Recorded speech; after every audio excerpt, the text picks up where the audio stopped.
নমস্কার বন্ধুরা, শম্পা স্বামিনী কিচেনে তোমাদের সবাইকে স্বাগতম। শারদীয় দুর্গাপুজো উপলক্ষে সবাইকে আমন্ত্রণ ও অনেক অনেক শুভেচ্ছা জানাই।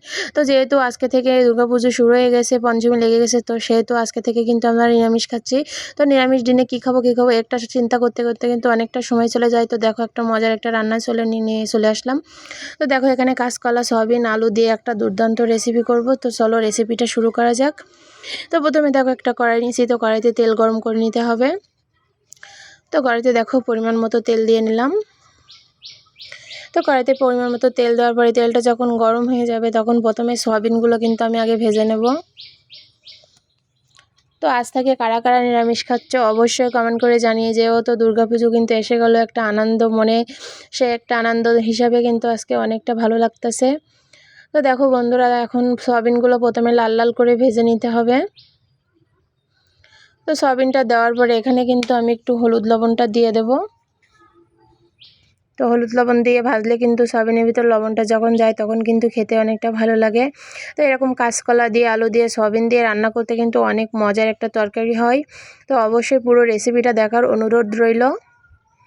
তো প্রথমে দেখো, সয়াবিনগুলো প্রথমে লাল লাল করে ভেজে উঠিয়ে নেব।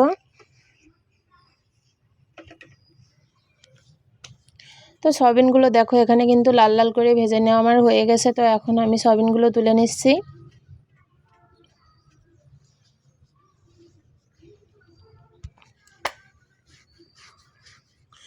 তো সবগুলো সয়াবিন তুলে নেওয়া হয়ে গেছে। তো কড়াইতে আবারও আমি এখানে তেল দিয়ে দেব। তো দেখো, কড়াইতে আবারও পরিমাণ মতো তেল দেওয়া হয়ে গেছে। তো প্রথমে এবার আলুগুলো ভেজে নিতে হবে। তো কড়াইতে দেখো আলুগুলো দিয়ে নিচ্ছি। তো সব তরকারি যদি এভাবে ভেজে নেওয়া হয় তারপরে কষিয়ে রান্না করলে কিন্তু অনেক মজা হয়। তো হলুদ লবণটাও আলুতে অল্প করে দিয়ে দিলাম।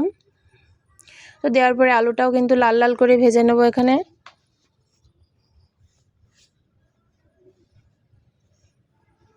তো বন্ধুরা দেখো, আলুগুলোও কিন্তু ভাজা হয়ে গেছে। তো আলুগুলোও কিন্তু এখানে আমি তুলে নিচ্ছি। তো তুলে নেওয়া হয়ে গেলে ওই তেলে কিন্তু আবারও দিয়ে দিলাম কাঁচকলা। তো কাঁচকলাও কিন্তু একইভাবে ভেজে নেব আমি।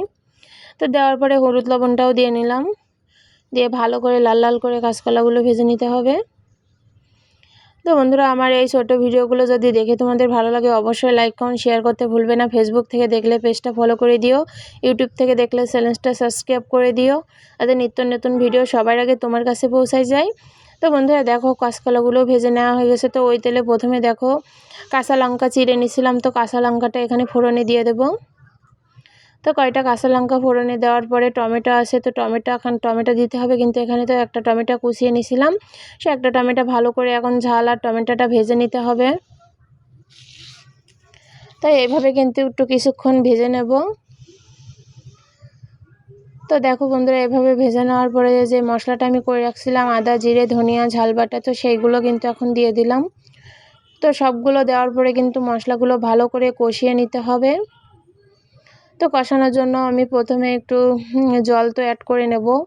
যেহেতু আমি আগেই বলছি সব সময় যে কষানোর সময় একটু করে জল দিলে কিন্তু কষানোটা ভালো হয়। তো হলুদ লবণটা অ্যাড করে নিচ্ছি এখানে।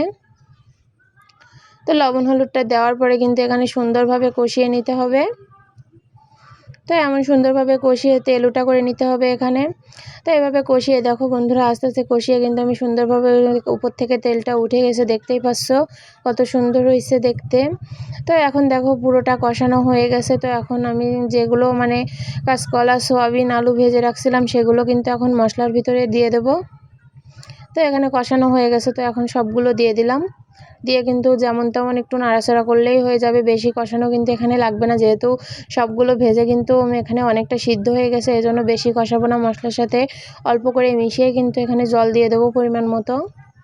তো এই তরকারিটা তোমরা ইচ্ছা করলে পাতলা পাতলা করেও রাখতে পারো, আবার কেউ কেউ গামাখা গামাখা করেও রাখতে পারো। তো আমি মিডিয়ামের ভিতরে কিন্তু ঝোলটা রাখছিলাম, তা খেতে কিন্তু অনেক মজা হয়েছিল। তো যাই হোক, এখানে দেখো ঝোলটা দেওয়ার পরে এখন একটা থালা দিয়ে আমি ঢাকা দিয়ে রেখে দিচ্ছি। তো এইভাবে 10 মিনিট মতন রেখে দেওয়ার পরে আবারও ঢাকনা খুলে নিচ্ছি। তো দেখো বন্ধুরা, ঝোলটা কিন্তু এখানে সুন্দরভাবে ফুটে গেছে। তো এইভাবে সয়াবিন কাঁচকলার তরকারি কিন্তু নিরামিষ দিনে খেতে অনেক একটা মজার তরকারি। তো তোমরা এখন থেকে নিরামিষ তো পড়ে গেছে, তো যারা যারা নিরামিষ খাবে একদিনও হলে এরকম কাঁচকলা সয়াবিন দিয়ে ট্রাই করতে পারো, তোমাদের কিন্তু খেতে অনেকটাই ভালো লাগবে। তো দেখো বন্ধুরা, এইভাবে আরও 10 মিনিট মতো আমি এখানে রান্না করে নেব।